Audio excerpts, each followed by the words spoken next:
पंतप्रधान मोदी यांचा आज नागपूर आणि यवतमाळचा तब्बल 3.5 तासांचा दौरा.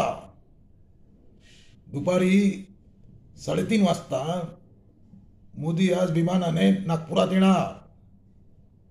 नंतर लगेच यवतमाळला प्रयाण.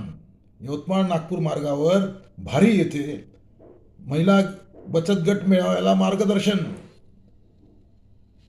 42 एकरामध्ये उभारलेल्या मंडपात तब्बल 1.5 लाख महिलांना मोदी करणार मार्गदर्शन. विविध विकास कामांचंही होतंय लोकार्पण.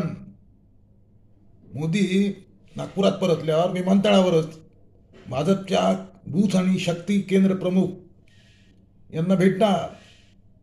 आमदार खासदारांनी भेटणार. लोकसभा निवडणुकीपूर्वी मोदींच्या या दौऱ्याची जोरदार चर्चा.